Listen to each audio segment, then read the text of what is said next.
Alhamdulillahirabbil alamin. Wassalatu wassalamu ala Rasulillah wa ala alihi washabihi ajmain. Subhanaka la ilma lana illa ma 'allamtana innaka antal alimul hakim. Rabbi shrah li sadri wa yassir li amri fahlul 'uqdatam min lisani yafqahu qawli amma ba'du. Alhamdulillah walhamdulillah. Sahabat Jakarta yang insyaallah dimuliakan oleh Allah. Kita bersyukur bisa ketemu kembali dan alhamdulillah ini adalah kesempatan yang mulia. Jadi seorang muslim, seorang mukmin itu tidak akan kenyang dengan kebaikan sampai dia ketemu dengan Tuhannya. Itulah pesan Rasul Muhammad SAW 1400 tahun yang lalu, bahwa orang beriman itu akan terus-menerus berbuat baik sampai dia ketemu dengan Tuhannya, artinya menemukan pembalasan dari Tuhannya yang hak. Saudaraku sekalian, dalam kesempatan kali ini kita akan membuat sebuah tema yang kelanjutan dari ngomong politik Islam internasional, ya. Jadi kita harus berpikir cepat, cerdas, dan luar biasa. Nah, ini adalah karakter berpikir Islam. Jadi Islam itu memiliki namanya suratul batihah, ya. Jadi suratul batihah itu adalah idrakum hukmi alal waqi, ya. Jadi menghukumi sesuatu terhadap fakta itu dengan Islam. Dan Islam memberikan kecerdasan yang tidak dimiliki oleh agama-agama lain atau manusia lain.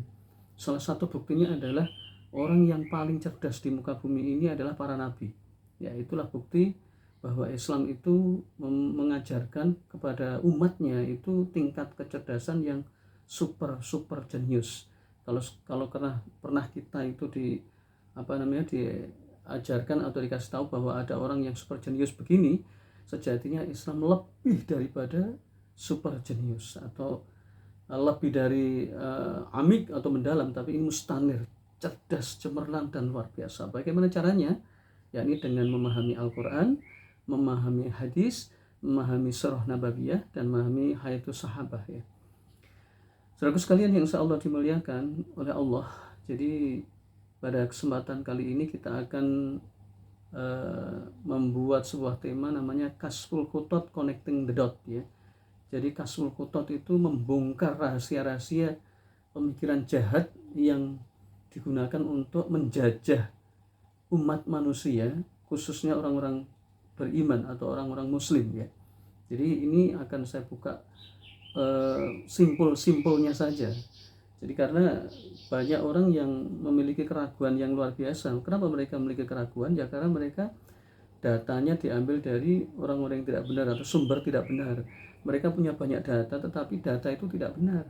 Atau mereka punya data yang begitu banyak, tapi kerangka berpikirnya salah. Jadi kerangka berpikir itu menentukan salah dan benar. Contoh begini, kalau misalnya seseorang itu memiliki data yang banyak, taruhlah lembaga itu memiliki data survei yang banyak, misalnya lembaga survei hebat Indonesia, jadi LSHI, ya, lembaga survei hebat Indonesia. Itu lembaga itu punya survei atau punya data survei yang banyak, yang memang luar biasa, tetapi kerangka berpikirnya salah. Apa yang terjadi? Dia punya kerangka berpikir bahwa lembaga survei tadi digunakan untuk mencari keuntungan, maka dia akan gunakan itu untuk keuntungan. Nah, ini namanya kerangka berpikir, ya. Jadi apa artinya data yang begitu banyak kalau cara berpikirnya salah? Nah, dia menggunakan data-data itu untuk kepentingan mencari keuntungan dengan merapat ke sebuah rezim misalnya. Dan inilah yang digunakan oleh kebanyakan manusia, karena mereka berpikirnya time is money, waktu adalah uang. Atau misalnya no lunch free atau no free lunch, ya. No free lunch, tidak ada makan siang gratis. Atau misalnya tidak ada teman yang abadi, yang ada kepentingan abadi. Atau misalnya kekuasaan adalah cara digunakan untuk melegalisir atau melegalitas sebuah kepentingan. Atau misalnya berusaha sekecil-kecilnya untuk memperoleh keuntungan sebesar-besarnya. Ini adalah kerangka berpikir. Makanya kita harus paham itu, supaya kita tidak ditipu oleh pemikiran yang salah tadi. Jadi karena saya buat video ini terus terang, banyak orang yang pintar tapi keblinger, banyak orang yang pintar tapi tidak mengerti tujuan apa itu pintar. Banyak orang yang bergelar profesor doktor tapi tidak mengerti tujuannya, ya. Makanya di dalam Islam itu dikatakan Jadi suratul batikiyah ya isdarul hukmi ala syai' ya, atau bi'iyah. Jadi berpikir cerdas itu adalah berpikir menghukumi segala sesuatu peristiwa dan dihukumi dengan hukum Islam, dengan hukum syariat Islam. Itulah berpikir cerdas. Contoh begini, ini paling sederhana. Ketika misalnya Anda ditanya, Mas dari mana? Maka kita spontanitas, kita akan jawab, oh saya dari tempat ini misalnya, saya dari Jakarta misalnya. Maka itu spontanitas itu sebenarnya udah cerdas. Tapi yang lebih cerdas lagi adalah ketika pertanyaan itu apa motifnya misalnya. Kalau misalnya kita ketemu dengan orang biasa, kita tidak kenal, mungkin kita nggak masalah. Tetapi kalau misalnya kita tahu yang bertanya itu orang jahat, tentu kita akan berpikir dua kali atau menggunakan namanya khilaful waqi', namanya adalah tauriyah ya. Jadi mafhum waqi' khilaful sami ya. Jadi pemahaman fakta itu berbeda dengan pendengar ya. Jadi kalau misalnya saya dari barat itu kan banyak. Nah itu kalau kita misalnya ketemu dengan musuh atau itu namanya itu sesuatu tauriyah ya. Mafhum sami khilaful waqi'. Jadi mafhum sami itu adalah dia itu mafhum sami yang mendengarkan itu berbeda dengan fakta. Barat itu kan banyak. Barat itu bisa Jawa Tengah, banyak, tergantung kita posisinya di mana. Itu pernah suatu saat Rasulullah pernah ditanya, ketika ditanya seseorang, pernah kamu melihat si ini? Maka Rasulullah itu menjawab, saya tidak pernah melihat. Memang benar, beliau tidak pernah melihat pada saat ketika pada di tempat itu. Artinya apa? Ini kecerdasan yang luar biasa. Atau pada saat itu beliau ditanya oleh musuh yang mana orang musuh itu mencari orang yang dia cari, dan Rasulullah menjawab dengan jujur. Jujurnya Rasulullah itu adalah sebuah keteladanan ya. Nah saudaraku sekalian yang insya Allah dimuliakan oleh Allah, maka apa yang harus kita lakukan dalam membongkar kasrul khutot ini, membongkar konspirasi tingkat global dan tingkat lokal ya. Lokal itu nasional ya, global itu adalah tingkat internasional ya. Jadi yang pertama adalah kaidah pertama, camkan baik-baik, tidak ada asap kalau tidak ada api. Artinya apa? Artinya masalah-masalah yang menimpa sekarang ini tidak mungkin terjadi tanpa adanya masalah sebelumnya. Ya, ini yang harus diperhatikan. Jadi jangan menyelesaikan masalah itu tanpa mengurai sebuah masalah itu sendiri. Contoh carut marut ini kan sebenarnya kan terjadi 7 tahun terakhir ini. Sebelumnya itu ya carut marut tapi nggak separah ini paling parah ini. Jadi kalau kita kompromikan atau kita urut, carut marut itu kan mulai dari sebelum Indonesia merdeka ya. Kemudian itu Belanda jelas. Kemudian ketika Orla itu jelas carut marutnya itu ketika menata kehidupan bernegara ya. Nah kemudian Orba, pertarungan antara sistem komunis dan kapitalis. Kemudian reformasi ini sistem kapitalis ya, yang lebih jahat dari sebelumnya ya. Jadi menggulingkan sistem Orba karena Orba ini sudah tidak sesuai dengan garis-garis yang ditetapkan oleh kapitalis atau tuannya ya, the boss-nya namanya Amerika ya. Dan ini saya singkat-singkat aja. Kemudian setelah reformasi, nah sekarang ini ya. Jadi ada reformasi 1, ada reformasi 2, dan itu sama-sama reseknya. Kemudian sekarang itu lebih resek sekali. Sekarang lebih resek lagi. Nah, kalau kita urut, banyak orang yang bilang bahwa negeri ini sudah dikuasai oleh PKI ya, atau misalnya Partai Komunis Indonesia. Maka secara kasat mata memang nggak ada PKI. Karena kalau dilihat dari sisi kata Partai Komunis Indonesia itu nggak ada sekarang. Tapi namanya istilah itu kan ada dua, ada status, ada fakta ya. Kalau misalnya statusnya nggak ada, tapi pemikirannya itu banyak. Nah kita bongkar ini. Jadi sesuatu yang membenci Islam itu adalah sesuatu musuh-musuh Islam, dan musuh Islam itu ada dua. Kalau kita lihat secara politik itu adalah kapitalisme yang itu dikomandoi oleh Amerika, dan komunisme yang itu dikomandoi oleh Cina. Dan Cina sekarang menganut kapitalisme. Jadi kalau Barat itu kapitalisme murni, kalau Cina itu kapitalisme komunisme. Jadi kapitalisme itu orientasi ekonominya, kemudian kekuasaannya itu adalah komunisme. Jadi komunisme kejam dan seterusnya. Singkatnya begitu. Nah, mari kita runtut. Jadi sebenarnya pertarungan ini kan sebenarnya pertarungan penuh dengan kepentingan ya. Jadi di Indonesia ini dikuasai oleh orang-orang yang berhaluan dengan musuh-musuh Islam. Jadi mereka itu setan sama setan. Nah ini yang kedua. Yang kedua saya sampaikan, jadi setan sama setan. Jadi setan sama setan itu akan tidak pernah akur. Makanya dalam surat di dalam Al-Qur'an ini Allah sampaikan, a'udzubillahi minasyaitonirrajim. Bismillahirrahmanirrahim. Innamal mu'minuna ikhwatun. Jadi itu inama, pakai inama. Jadi dalam video saya sering sampaikan bahwa pakai inama itu beda dengan ina. Inama itu adalah taksir, jadi menegaskan dan membatasi. Hanya yang dinamakan saudara adalah orang-orang beriman. Jadi orang beriman itu orang yang bersaudara.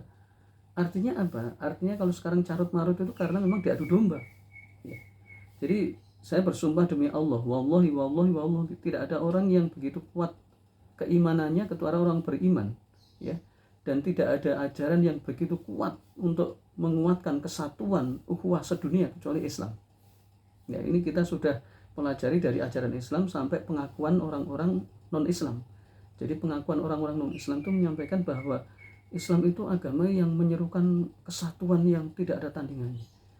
Bahkan kalau kita sampaikan, mereka mengatakan Islam itu agama yang benar-benar lurus, benar-benar bersih, benar-benar baik, benar-benar rahmatan lil alamin, ya. Orang-orang Amerika, orang-orang Eropa yang punya hati yang tulus, mereka mengatakan Islam itu agama manusia. Islam itu bersih, benar dan seterusnya. Tapi kenapa sekarang Islam dibeginikan? Yaitu karena perang media, ya. Nah, yang ketiga adalah media. Jadi media ini turut membangun citra buruk Islam. Dengan kata lain, media inilah yang menghancurkan umat Islam dengan umat Islam lainnya. Dari taraf internasional itu ada namanya Islam Arab, ya. Ada Islam Afrika, ada Islam Eropa, ada Islam Asia. Bahkan nanti dikecil-kecil lagi. Jadi ada Islam Amerika, ada Islam Kanada, ada Islam Arab, ada Islam Palestina, ada Islam Suriah, ada Islam Inggris, ada Islam Indonesia, ada Islam Malaysia, dan itu berasal dari Barat. Jadi ide nasionalisme itu adalah ide yang dari Barat yang mungkin kelihatannya bagus, kelihatannya manis tapi bengis. Jadi hati-hati, orang-orang sekarang banyak tidak paham antara nasionalisme dan nasionalis, ya. Jadi kalau nasionalis itu masih boleh lah, silakan. Orang berjiwa nasional, cinta pada tanah dan air dan bangsa itu boleh. Orang Indonesia suka Indonesia itu boleh, orang Arab suka Arab itu boleh, orang Amerika suka Amerika itu boleh. Tapi yang namanya isme itu berbahaya. Nasionalisme itu adalah mengajarkan kepada cinta tanah air dan bangsa itu nomor satu dibanding Allah. Dan ini berbahaya. Dan ini bisa murtad, ya. Kalau Islam mengajarkan la ilaha illallah Muhammadur Rasulullah, tidak ada Tuhan kecuali Allah dan Muhammad adalah utusan Allah. Dan inilah harus kita sampaikan, bahwa semua malapetaka ini datangnya dari orang-orang kafir, orang-orang jahat, ya. Nah, kalau dalam bahasa Al-Quran itu, mereka itu ada syaitan. Jadi syaitan itu menggunakan lidahnya, menggunakan omongannya, propagandanya itu untuk menyesatkan umat manusia. Jadi setan itu ada dua. Yang pertama dari jin, ya. Jin itu membisikkan dalam diri kita. Dia tidak bisa ngapa-ngapain kecuali untuk bisik-bisikkan. Ayo kita kebebasan, ayo kita jangan sholat. Lalu kita, kalau syariat itu Arab. Nah, itu salah. Syariat itu Islam bukan Arab. Memang Islam dari Arab, tetapi Arab bukan Islam atau Islam bukan Arab. Islam itu rahmatan lil alamin, dan ini yang mengakui orang-orang kafir, orang-orang non-muslim, ya. Nah, ini media itu media musuh Islam itu dibangun 300 tahun yang lalu untuk menguasai dunia. Sekarang saya mau tanya ini, ya. Sekarang media yang tidak, media yang sumber rujukannya untuk sekarang kan non-Islam semua, ya. Jadi cobalah stasiun televisi di seluruh dunia itu mulai dari BBC, kemudian AFP, Reuters, kemudian CNN dan seterusnya, itu kan dari mereka, dari orang-orang kafir. Dan faktanya memang benar disampaikan. Misalnya terjadi peperangan di Palestina, misal contoh, ya. Nah, faktanya benar, tapi analisanya yang salah. Itu dalam berita itu disampaikan bahwa Israel disakitin oleh tentara Palestina atau mujahidin Palestina. Jadi mujahidin Palestina itu dibikin jelek, terpojok, ya. Dan itulah perang media. Dan di negeri ini juga sama, perang media itu begitu kuat. Di negeri ini Islam yang berbau Islam diserang habis-habisan. Kenapa? karena yang keempat, karena umat Islam sudah hubud dunya. Jadi camkan baik-baik yang keempat ini kaidah usulnya ya. Jadi ini kalau fikih itu kaidah usul, ini kalau politik itu simpul-simpul politik. Yang keempat adalah Islam akan hancur apabila umat Islam itu hubud dunya wa karahiyatul maut. Ini keempat ya, camkan baik-baik, ini keempat. Islam akan hancur kalau umatnya itu cinta dunia dan takut mati. Dengan kata lain, tidak ada yang menghancurkan Islam kecuali umat Islam sendiri. Saya akan cerita sedikit tentang negara-negara atau agama-agama sebelum Islam ya. Jadi dahulu kala di zaman Bani Israel, jadi zaman Bani Israel itu zamannya Nabi Yakub atau Nabi Yusuf alaihissalam ya. Bapaknya namanya Yakub atau Israel. Maka itu terjadilah yang namanya kenabian beribu-ribu tahun ya, lebih dari 2000 tahun, bahkan 3000 tahun ya, atau 5000 tahun ya. Jadi 5000 6000 tahun itu semuanya diutus para nabi itu dari kalangan Bani Israel. Nah, singkat kata yang menghancurkan orang-orang agama Yahudi ya orang Bani Israel sendiri ya. Mulai dari kisah Nabi Musa alaihissalam, itu coba kisah Nabi Musa alaihissalam, siapa yang ini? Orang-orang Yahudi sendiri, orang-orang Bani Israel sendiri. Kemudian agama Kristen, siapa yang menghancurkan? Ya orang-orang Kristen sendiri di Eropa ya. Pada saat itu Eropa dikuasai oleh norma-norma gereja. Jadi masyarakat masih terkontrol oleh norma agama ya. Tapi ketika orang-orang Eropa yang juga Kristen, kalau bahasa kita itu Kristen abangan atau Kristen nasionalis, itu mengatakan Kristen ini terlalu mengatur. Bahkan mereka menggunakan kesalahan orang-orang Kristen yang memang salah, surat pengampunan dosa, kemudian korupsi macam-macam, maka itu digunakan oleh orang-orang Kristen yang nasionalis tadi untuk menghancurkan Kristen. Dan ini